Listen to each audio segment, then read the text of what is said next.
Hey, hello, and welcome back to the Gray Space. My name is QD, and I'm with my co-hostess with the mostest. Her name is JD. Oh, JD this week. I like that. Straight up and down, I like that, JD. What we can start off with as topics today, I don't want to jump the gun because you told me, well, you've been itching to you haven't told me because you've been itching to hold back this topic of conversation so we could address it with the people and amongst the people. So talk to me. What do you want? Yeah, so let's talk about beautiful things like God. Okay. Let's talk about God today, and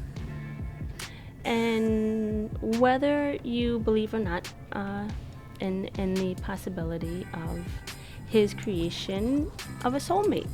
Who, me or yes. people?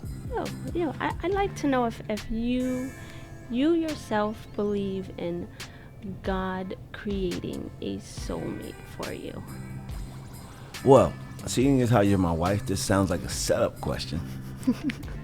Because I'm really trying to understand how I'm supposed to answer this any way but one. No, sweetheart. No, sweetheart. That's what my insides are saying to me when it's like, do I go instinct or do I fucking think about this answer? No. What are you talking about? You know what? And I understand that perspective and kind of like unspoken rule for husbands, period, right. to keep the wife happy and lie to her if he must. But for the greater good. For the greater good. Yeah, for the greater good. Yeah. But although you should never have to lie to your spouse, period. I really want to know your honest answer. Do you believe, in a soulmate, in literally a soulmate for everyone out there?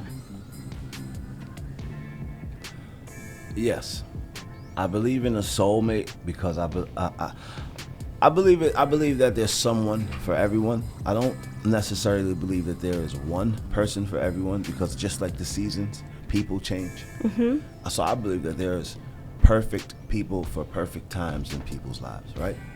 But then the idea of the soulmate, that when you finally find the one person who gets you, and I do believe in that. I don't believe everyone's lucky enough to end up with their soulmate. I think that as we grow... Does my answer make any sense to you? It does. I do believe that people change, like you said, and I do believe that you can grow in and out of love and have certain people in your life for certain periods of time, right. and then you just kind of fall off. But I also highly believe that, because I too believe in a soulmate, and I highly believe that soulmates grow with you. Just because they are your soulmate. They grow with you, and even in the times where you're supposed to stray away or fall apart, they grow away from you, but with you. You never, you have your down times and the times where you feel most distant, but you never fall out of being in love because you're soulmates. And it is the idea of being a soulmate that gets you through till death do you part. The tough times? Yeah. All right, so let me try and understand your perspective. When you feel as if from what I just heard you explain your understanding and your feeling towards a soulmate, you feel like anytime people engage in marriage is when they have found their quote-unquote soulmate, right? No, because I don't. It sounded that way because what the thing that you were describing to me, those same energies and efforts are what people give to their spouse, not necessarily their soulmate. Because I've heard of couples who stay together for the children, and those same principles are the aligning principles that keep them together. It's like, yeah, we're not in love anymore, but it doesn't. No matter what, I have his or her back. We're always going to do right by each other for the kids, or we stay together, and it's almost more of a loyalty thing you described than a soulmate thing. Because to me, the idea of soulmate to me doesn't have anything to do with the work you're willing to do for it. I agree with that. So that's But why I can't. I agree with can't that. take what you were saying to describe Okay, it. no. I agree with that, but what I'm saying is, with a soulmate, Yeah. there is no work involved. Yeah, but you described just now downtime, like, sticking through the rough times. Right, because That's work. no, it's not. Not for a soulmate. Okay. Not for a soulmate. I hear you. Pe- I think I hear you, but what I understand is people No, I don't know. staying together because you have kids or because you have or investments or whatnot. That's not a soulmate. With a soulmate, you are staying with this person through the rough times and whatever else may be, because that is your soulmate. It's not a lot of work involved at all. Like, I can wake up and say, you know what, Quan, I want to shave all my hair off. You've said that before. Right? Yes. Yeah. I want to shave all of it off. I want it to go away. And I could become, to everybody else in the world, the most unattractive person at that point. But It's if just we hair, were dog. soulmates, see, now it's not work for you at all to be with me because we're soulmates. I could lose my job. I can be an amputee. I can, all these different things where it would be work involved, right? To keep the marriage afloat and the relationship and the love and everything else. But because we are soulmates, the two people are soulmates, because I don't want to single us out.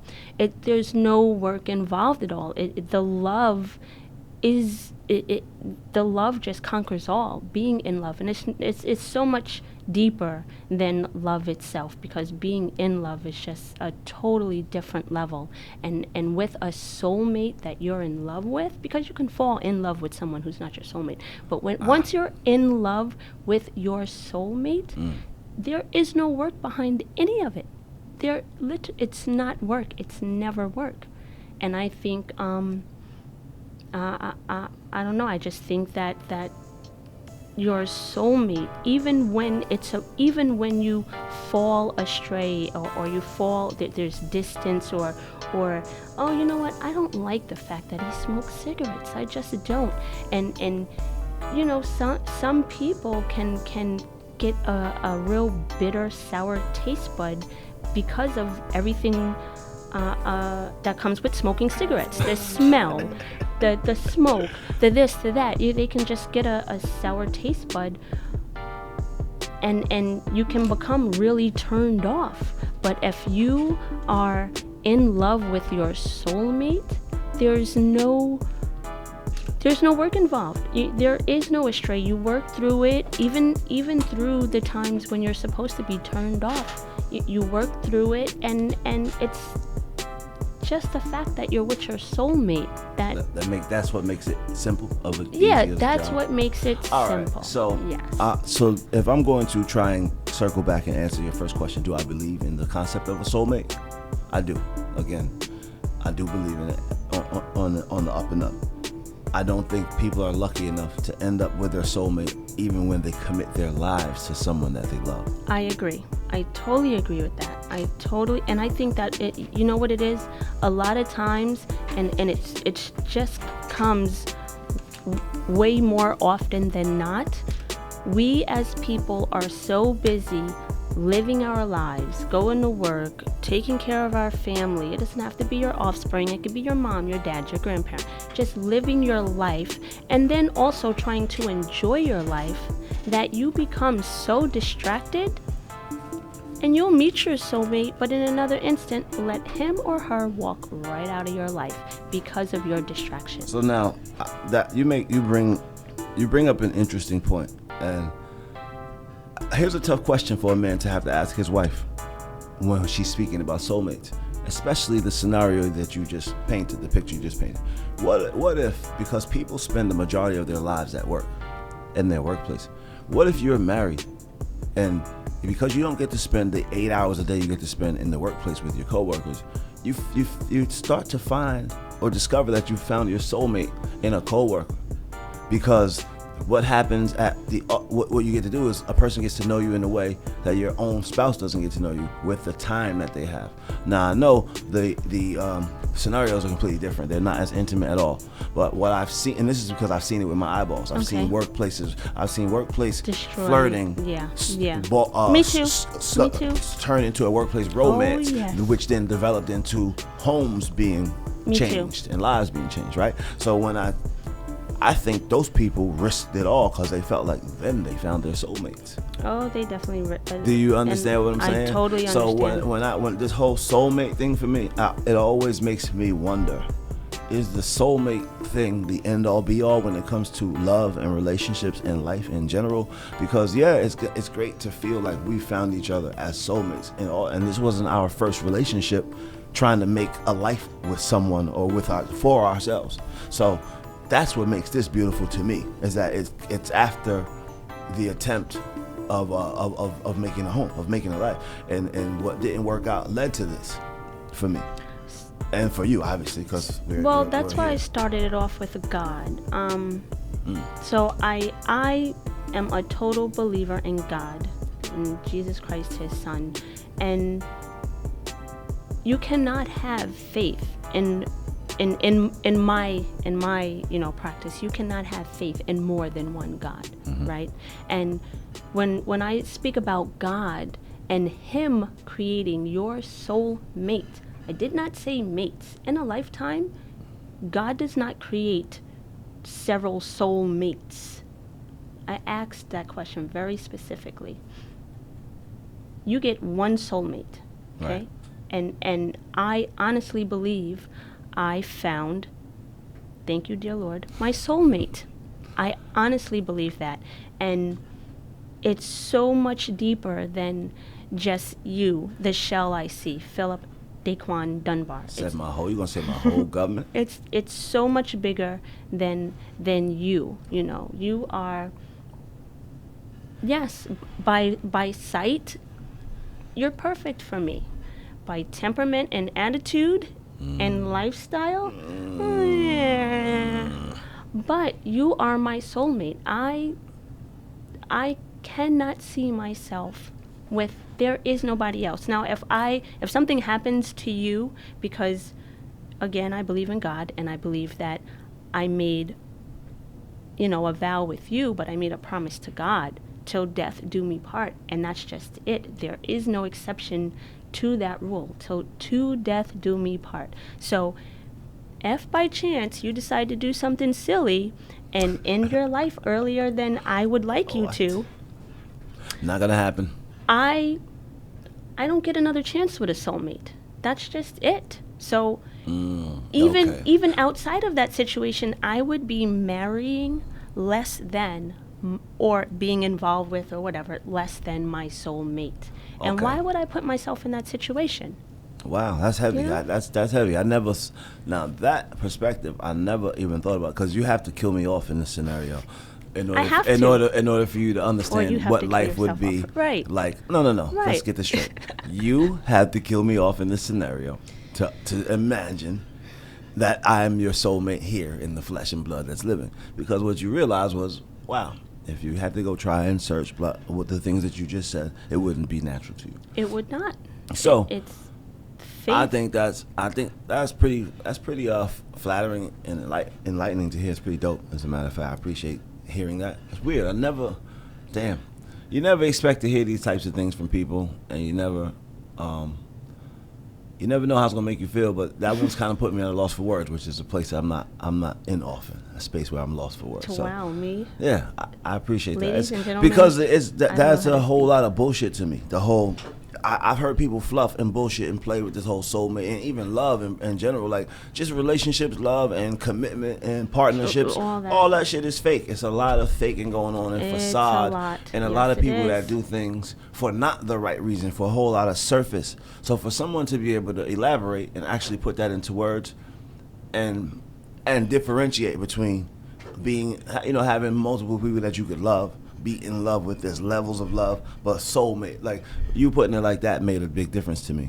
I've never thought about it like that, because you really made sure that you tied the soul part of it to the spirit of the Lord Jesus Christ.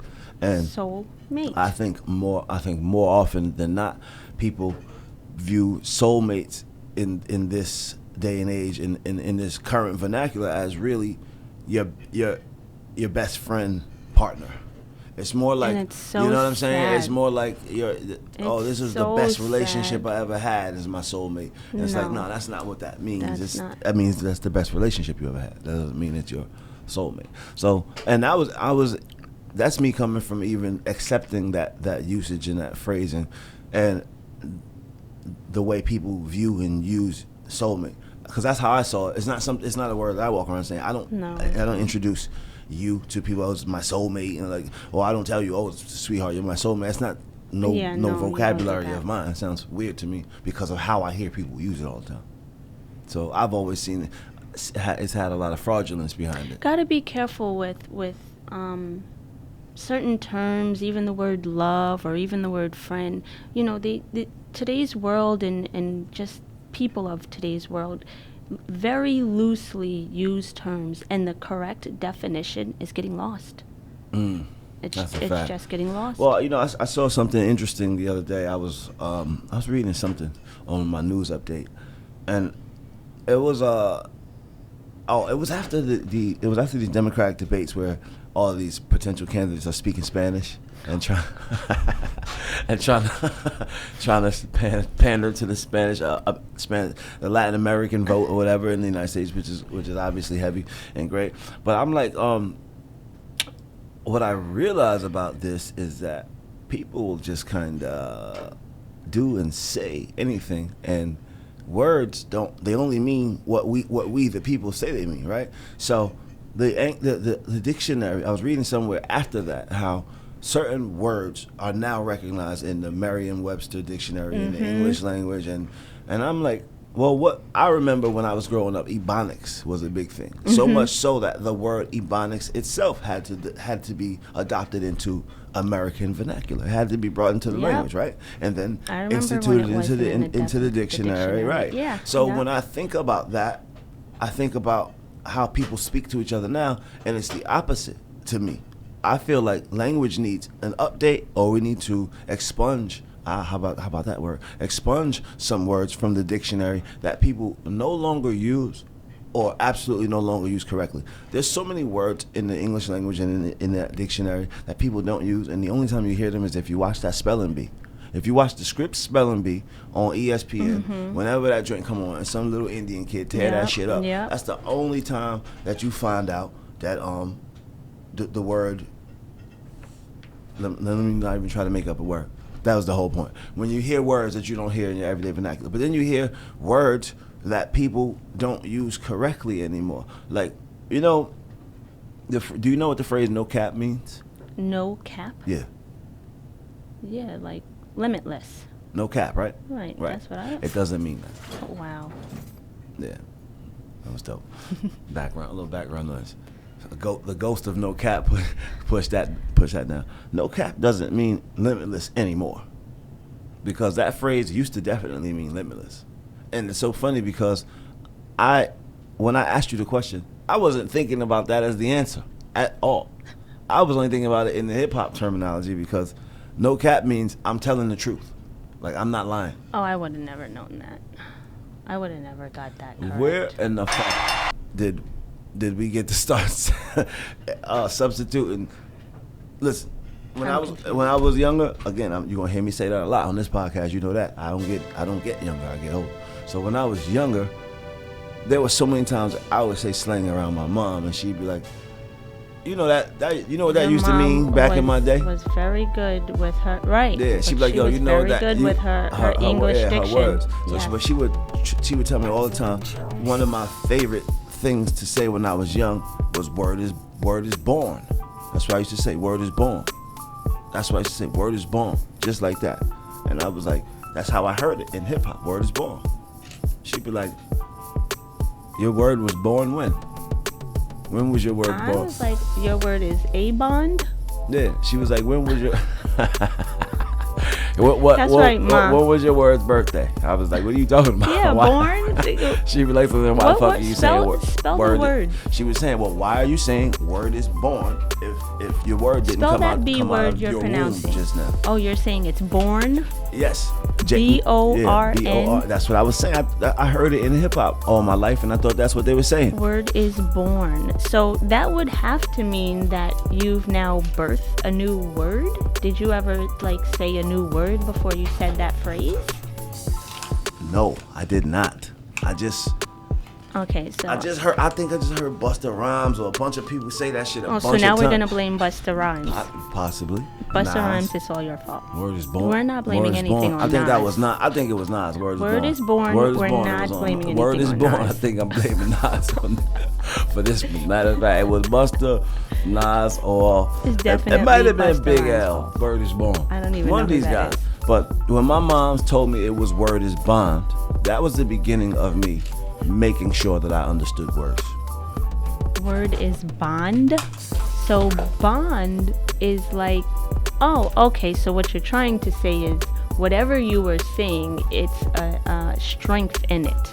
There's some type of strength. You said, wait, say that again? So you said word is bond.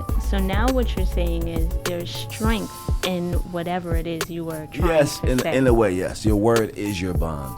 It means that Is your your word strength. is the truth. No, your word is the So truth. you should have been saying that you want to keep a good reputation, right? Right? If you're an honest guy, you're keeping a good reputation. And you say that by saying my word is my bond. Word is bond. The hip hop shortened version was word is bond, but they say it fast in the song and it it's sounds kinda like like a word is short born. way It sounds like word is born. Oh, you're not lying. Yeah, I'm no not cap. a liar. No cap. So you have a good reputation of being honest. No cap. That's so dumb. Wait, I totally forgot what no cap means already. What does that mean? I forgot. Oh man, your retention rates are limitless. Let's talk Just kidding. about the word divorce. Let's get back on the topic. Jesus Christ. Let's Look, get back on this wow. word. What? Let's get Wait, on this how word. do we get back on the word we never said today? Right, so let's get on We this didn't word. say the word divorce Okay, today. so let's get back on our initial subject. We didn't of say the word divorce God today. and marriage. Okay? All right, we've said marriage. Yes. So let's talk about this word, divorce. Tell me all about it. Why is it on your mind? What does this word mean to you? It means get your ass out of here. That's what it means? Yes. Okay. Bye. Do you believe in it? Once you're I married? do believe in it. I believe that when people can't take each other no more, you get your ass out of here. So what you're saying is, because I match energies, what you're saying is you could do something to make me match the energy. And because I gave you what you wanted, Wait. you would want a divorce. Wait a minute. Is that what you're saying? Well, I'm not saying anything Hold up. until I understand Answer the what it is question. I'm trying to. But I'm trying to understand what you're trying to make me say. Because here we are again in a hypothetical situation where you painted the picture we're Team Dunbar. where you've painted You the don't have picture to that there's a be divorce so- happening, and I've obviously driven you to the divorce with something that I did because you match I didn't energies. say that. You just said you All I'm match. saying- You yes. just said you match energies, I match and if there's a energies. divorce, it's because I did something. And then you did something to match that energy, And then now you it's- couldn't and then take I it can- anymore. This is fucking. So- this is insane to me. So I have to get This my is insane ASS to out of me here. that you somehow have painted the picture that I've made you make you get your ass out of here. Correct. So Wha- you believe in divorce? You You trying to said fight? yes. I don't. Yo, what? I personally do not believe in divorce That's fine. I do. because I made a promise to God, till death do me part. I hear that, but God didn't make perfect human beings. So you know what? If God knows your heart, and if you gave it all to your marriage, everything that you could give, to the point where you're not feeling like your own self as a human being anymore, because that's what it would take for me. It would take the compromising of my soul as a person. Like, damn, I can't even be me to try to be something for you. That's not That's not okay to me. That's not It's not okay. That's not me giving you the husband you deserve. If I can't be my whole me, because that's what I'm supposed to be holding you down with. Me, the man. I'm supposed to be the rock. I'm supposed to be the backbone of this relationship. Whether or not you have the job that provides the benefits right now, or I have the job that brings in the most bread, or you have the job that brings in the most bread, or I have the benefit. No matter what the dynamic is, when one of us is up, one of us is down, but I still hold it down. It's no matter, whether there's whatever the seesaw effect is in the house, I'm still your man. So when it gets to the point where I can't be your man anymore, and it's because you make me not want to be your man anymore. Because I'm matching energies. Call it what you want. You call it whatever you like. But if it ever gets to the point where you need to match my energy, which to me means you're trying to act like a man, and I damn sure don't want you no more if you're trying to be a man. No, Because if I wanted to be with a man, lady. if I wanted to be with a man, lady. that'd be a whole nother thing. I can be a lady and still match energies. Nah, B. 'Cause Like you I know, said, us B. women, Like I said, B. we know how to do it. Dudes love it when y'all ladies match energies. That's when we have the best sex ever. But other than that, don't bring that energy shit here talking about that's why you want a divorce now because I matched your energy. That ain't how that works. No, I just said I don't believe in divorce, so you would never hear me say I hear that, but now. that's the funny part. That means you just believe in torturing a motherfucker till he dies. No. Or kill, yeah. See, because you don't believe the key in word because there you is don't match. because you don't believe in divorce. That means that See, what I do believe in, you never asked me what I believe in. Well, I didn't. You trying to because you're not accepting my answer to divorce. No, I am. It's glad to know that you know your vow and No, don't do that. you didn't promise to God the way I did, Don't do and you weren't as verbatim in what you said as I was. It's fine. Your beliefs are your Jesus beliefs, Christ. and you don't take a person to the altar to alter them. So you Interesting. are your own individual, as am I. Right. What I am saying, though, is, in my opinion, right? Yeah. It is okay to be separated, to make you feel like the man, to help you feel like the man you once felt like, so that we can come back together and continue on our happily married life. I get it. So you believe in taking breaks, but you don't believe in divorce. Right. I do believe in a separation. Gotcha. Right? Now, this in my personal opinion. No, I hear you. This is what we're talking about. Because, I don't believe in sex or anything of the matter outside of a marriage. Right. So while separated, I do not believe in disgracing my promise to God or my vow to my husband. Right. All right? So that is out of the question. For you. But yes. For you. Yeah, because what about your husband? These are Your hypothetical. Okay, husband, of course. you've made it quite clear that your belief, your promise, your vow is totally differently interpreted than the way my verbatimness is. So I don't know about my husband. Your hypothetical husband, because I ain't going nowhere. We ain't getting no divorce. I don't know about my husband. We doing good. Me and my wife is doing all right. Listen, guys, Yo, there are me and no my fights wife or is doing anything straight. going on. I thought me and my wife was cool. There's nothing like what that. What about the word divorce? Because I know how people are. We wasn't talking about no They just get to motherfucking divorce. assuming and Where'd all that come this other from? stuff. No, but Oh it's my a question God. that I specifically wanted to have with you Divorce. on the podcast. Divorce. Because one of our best abilities is to have conversations like this, Right. and not be mad at each other. Let's have it just because. Let's just do it. Let's just talk about it. And I think we interesting shit. well, yeah, I think we've talked about a lot today, like some pretty deep stuff. Yeah, and you know what? That now is a good time for me to segue. A real good time for me to segue into something a little more shallow, but something that's equally important to me, especially in relationships. Mm-hmm. Last time we spoke, we talked about, I don't know if the last time we spoke about the reset button, but in the past we spoke about the reset button. Mm-hmm.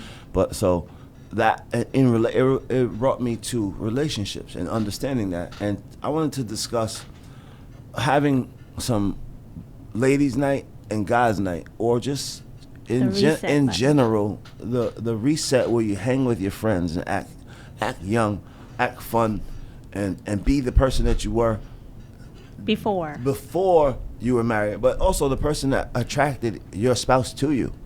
That same lively, bubbly person that was out there in the world, that when you came across them or when you used to be out together doing your thing, that's the person that they was like, yeah, that's my girl, that's my man, you know?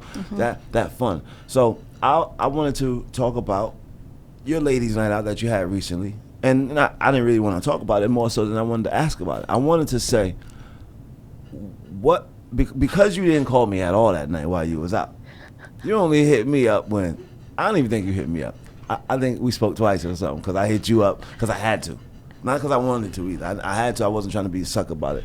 But I wanted to know how it felt for you to really just be, to feel free and let you be free for a minute. It's been like 10 joints, but it's been 10 years. If I did not say thank you prior to today, I want to say thank you. Yeah, you've been different since you came back. I don't think you called me, and you sent me pictures of the boys and text message and stuff of what you're doing with the boys, and you kept me in the loop on that end, and I appreciate that. You feel me? But yeah, I don't think I can't even say I don't think, I know you didn't pester me, and I just want to say thank you for that. See, goes back to the soulmate. I don't have to express to you something like that, the leave me alone. Because you're my soulmate. And it did not take extra work for you to hold our boys down, for you to allow me to just have time with my ladies. I just want to say thank you. Nah, thank you, babe. You don't have to thank me. I just know you came back different. Yeah, thank God. I had so much fun. We stayed at the Dream. We got the presidential suite. We stayed overnight. The pool was amazing. We did dinner. We did dancing afterward. It was just me and the ladies. We had so much fun. I'm probably going to say Alicia's name a gazillion times throughout the podcast. Alicia, you are so special to me. There's a piece of my heart that God just designed for you. I love you so much, lady. But we had so much. I talk about the dancing part, right? We were literally giving our liquor away. We were literally giving it away. And that made us feel like old ballers, We were pouring shots, not for ourselves, but for other people. We had so much fun. We were in the jacuzzi. Oh my, the jacuzzi till like 5:30 in the morning. We had so much, and it really made me, it made me relive myself at 25. Like, oh my gosh, this is so much fun. And it was a total, and if you're saying that I came back different, it was a total reset button. Because that piece of fun I had with just the ladies and not being stressed about you, not being stressed about what I have to clean or clocking in the work or the boys or homework or dinner, all those stresses that I didn't have.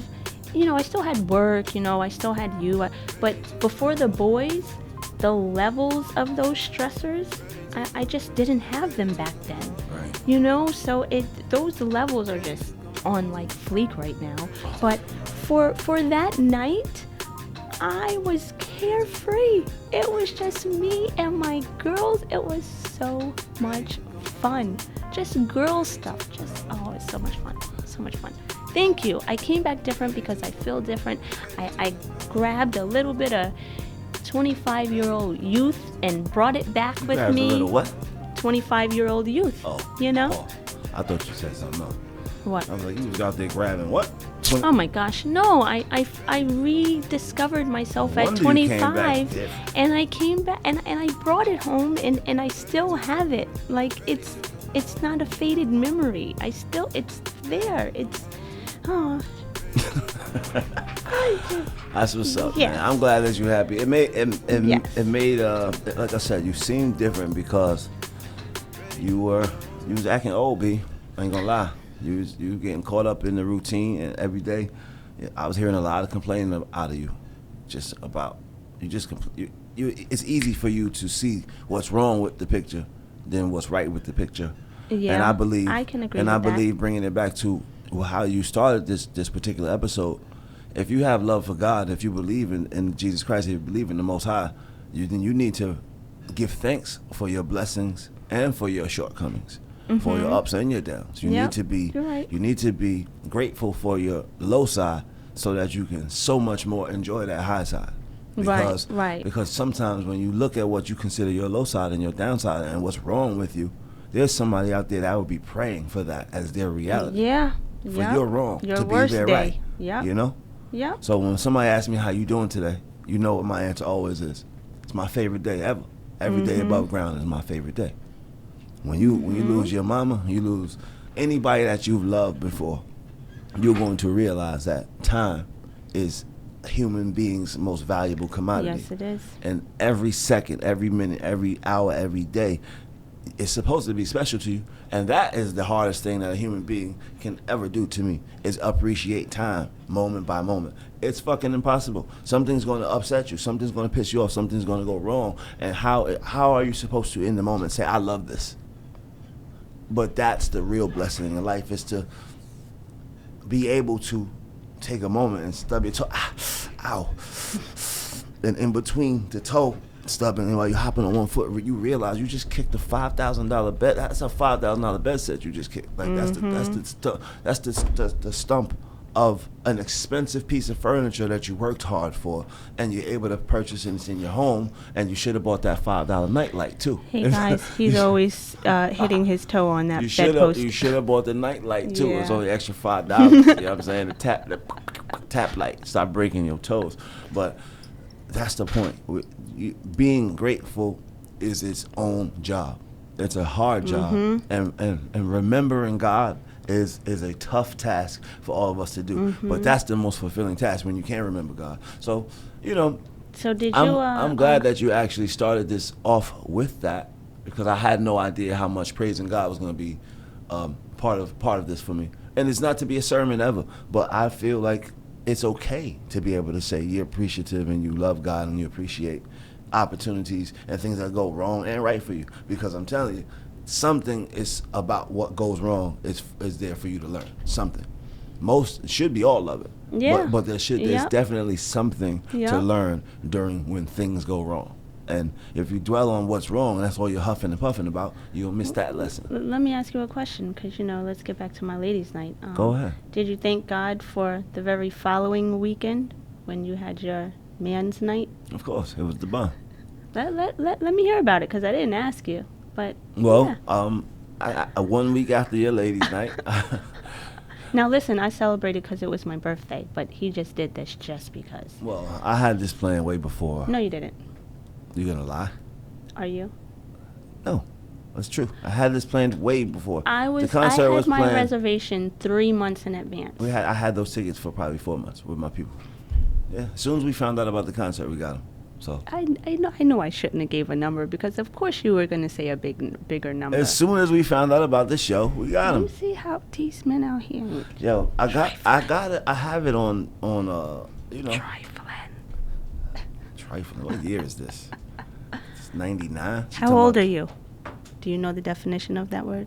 You said it. Do you know the definition of trifling? In Quan Dunbar. Bullshit. Okay, so how was your man's night? It was the bomb. It was super manly. We had a good ass time. Yeah. There was one lady. My aunt was there, so it wasn't a full man's night. But yeah, big shout out Auntie Robin from now on. Robin. Uncle G, you gotta know I'm coming on all the nights now. Oh man, I'm screwed. All the nights, and Jesus it's all your fault, Uncle G, because you had Auntie Robin there. I was told I wasn't allowed to be there, but Auntie Robin put her foot down, so am I. I don't want to talk about men's night no more. No, but from what I understand, you had a really good night. We went to the Masters of Ceremony concert. 50 Cent, Snoop Dogg, T.I., Fabulous, The Lox, DMX, Das Effects, Eric Sermon came out there, Junior Reed. It was pretty lit, man. It was a nice lineup. Slick Rick showed up. It was a nice lineup. Wow, Slick Rick was there? Wow. It was a real nice New York night. for so many goons in one building at one time, it was so much love and peace, and See, it just was a good positive stuff. vibe. I didn't have anything but a good time. Nothing but family there. My uncle Tommy came up from Maryland. My Uncle G, who's all over the globe, stayed in New York for a night. Uncle Anthony came out of Queens. Brian represented, old Hollis buddy of my uncle's. It was crazy. It was dope. It was myself, Blair from Jersey. Shout out to Blair, Rashid. Those are my cousins from the Jersey side. Oh, Rashid. Yeah, That's that's nice. it. It was a lit time. We had so much fun. We did the suites at the Barclays. Corey Schwartz, we coming for you, homeboy. We need that suite. We need that suite number on them suites for next year. We heard about the new guys in town, so you know we gonna be around. We was around anyway, but we deserve that good look because we was around. So you know, don't forget about us. Now that y'all getting super fly. But yeah, the night was dope. We did the suite thing. We ate, we drank, we bead Mary. We had a couple of dope neighbors in the suites around us. We had some lively folks to the right of us. We had one single family to the left of us from Charlotte, North Carolina. A dad, his wife, and his kids, and they was in the suite by themselves. Wow. Ballin'. They was doing that big. And then I was running around that place acting like I was security and busting people for smoking weed. I was like trying to see if I can get them to give me their weed. Acting like I was security. I'll tell you what, when people is high in a public place like that, you can act like you whoever. They're gonna believe you for the first at least 45 seconds. Cause I had people going putting their joint to the back, and I was like this. You down. No, I don't want to see it again. I don't want to see it no more. I got my eye on you. I'm over here like hitting my joint. Like I got my eye on you. Running around with a concert T-shirt on, and these fools think I'm security. Right. But you know, I was having a ball. We went from suite to suite, meeting wonderful people. Met some NBA folks. We met more entertainment industry people. We met some construction worker guys. We met a bunch of. I met a couple record label people who was in there deep. I'm not even gonna say this one crew's name because the ladies in their crew was mad mean to us. But you know.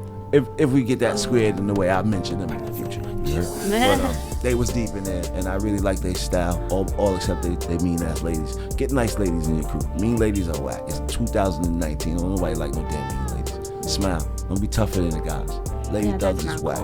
But yeah, it was one of those really fun nights, and I really appreciated spending time with my family and doing our thing the right way, positively, getting together and pre-gaming real strong, then walking to the Barclays and gaming, and then post-gaming, getting home safe and getting everybody home safe, which was my favorite part. That we got to come together, but getting everybody home safe was an important part to me. That's right, amen.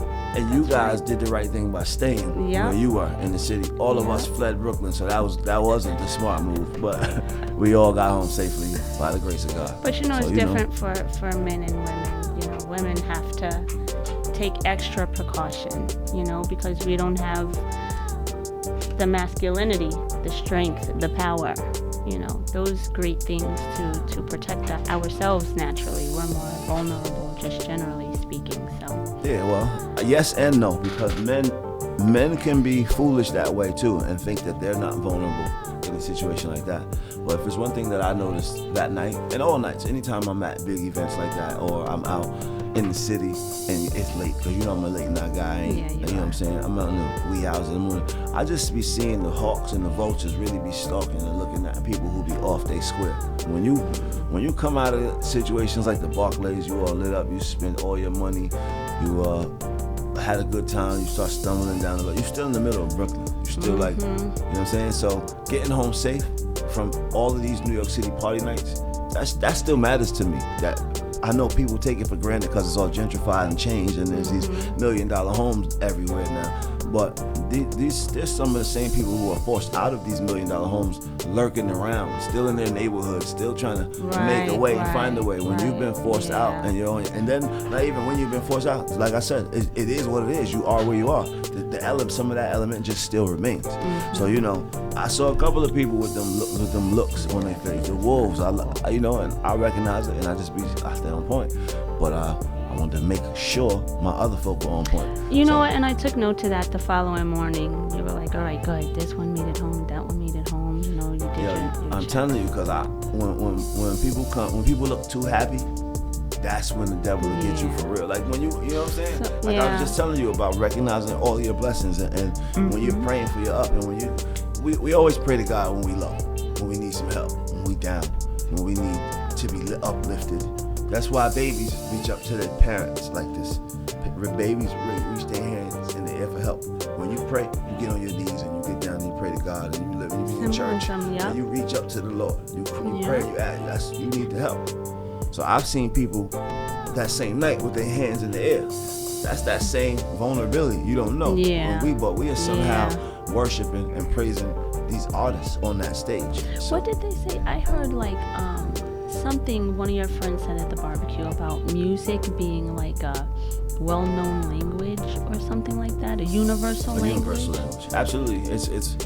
But that was my point. When you're speaking to the spirit. You're speaking to the spirit. So when we're out there celebrating and being so happy about having our hands up to those musical gods, quote unquote, in the moment, those are men. Those are flesh and blood that we are praising and worshiping. We need to put a time out on that. Be grateful that we got some fun out of the night, but then we need to go ahead and send that prayer up to God. Hope we get home safe, and then thank Him when we do. Thank Him when we do, because we need to come up off that we was praying to them. You know what I'm saying? Yeah. And so that's why, you know, it's taken a long time for me to realize how much you need to realize how much God is in your life. You know what I'm saying? You need to realize, like, and it's not easy to always be on. And when I say that, I mean on in acknowledgement. Yeah, it's not. You get so lost in living and enjoying and having a great time that you forget to say thank you. And so when you just said thank you to me for letting you have a ladies' night, which was for your birthday celebration, I'm like, don't thank me. And it's a shame. God for my soulmate. And it's a shame that we even have to do that. But when you think about that, that's what we should be doing when we think about breathing, about life, about the roof over our head, about the groceries in our fridge, about your car turning on when it starts. Like all of these things that you do that you think are supposed to happen, ain't nothing supposed to happen. Thank God for everything that happens. That's right. Because nothing is supposed to happen for you. Yep. I agree. Anything could happen. I agree. Everything will happen. But you know what's supposed to happen for you, be grateful for, because there should be a lesson in the loss instead of just a loss. It should be something that you gain, which is knowledge you learn. So I had a great time. Ladies' night was refreshing and a reset for you. Homies night was a refreshing night for me too. Yeah, you came back and so I was super duper happy, and I've been you know, it's hard. Generally speaking, you are a happy guy, though. Yeah, but I am. Super duper happy. I've been super duper happy because I realized so much about my family that we could be doing more as a family, business wise. We should be doing more. Something like hanging out, when done correctly, can earn you money.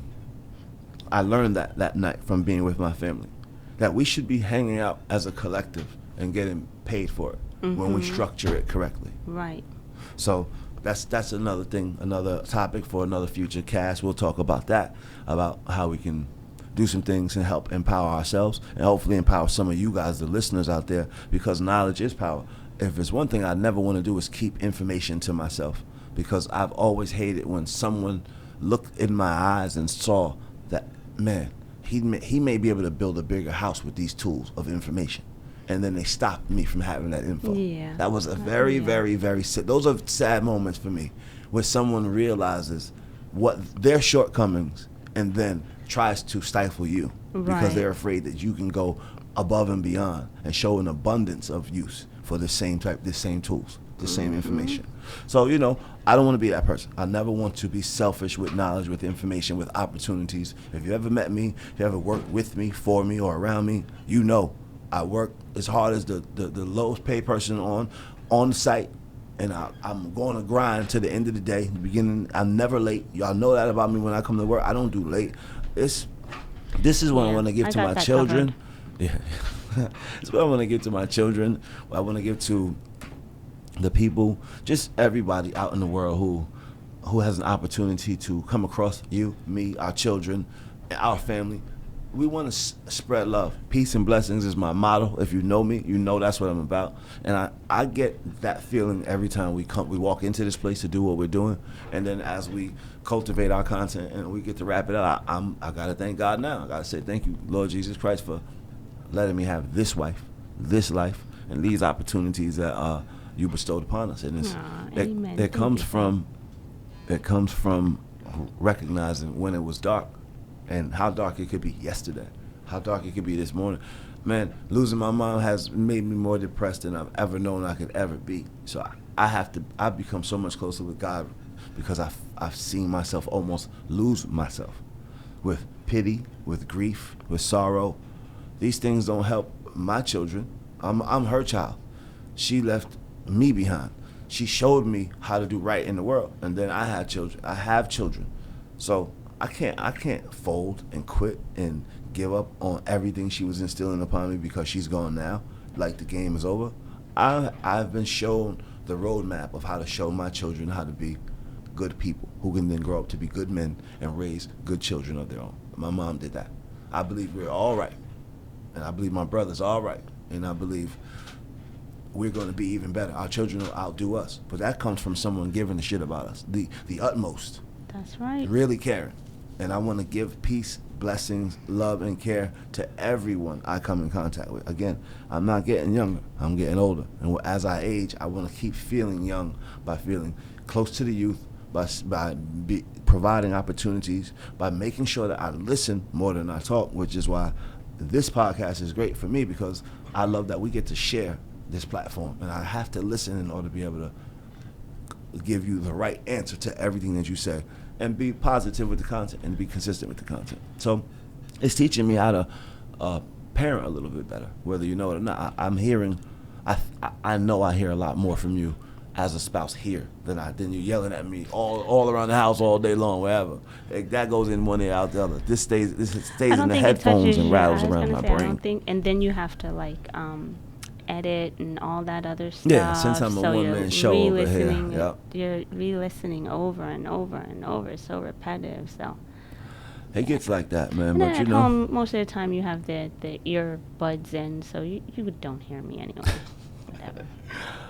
But I do. I hear you though, and I love you to death. I love you too. I love you till death too. That's the vow, right? Till death. I was waiting. I'm like, you want to say something? That's the vow. I love you till after death. Oh, there it is. I don't believe you. We need more people. But yeah, man. That's it for me. I don't really have much more that I really need to say to the people, except keep God in your life. Keep God first. Be grateful for everything. Everything you do, you don't, you want, you don't want. Everything in your life, be grateful for it, because there is something greater than you involved in it. Amen. So until next time, ladies and gentlemen, peace and blessings from the Dunbars. This is the Gray Space.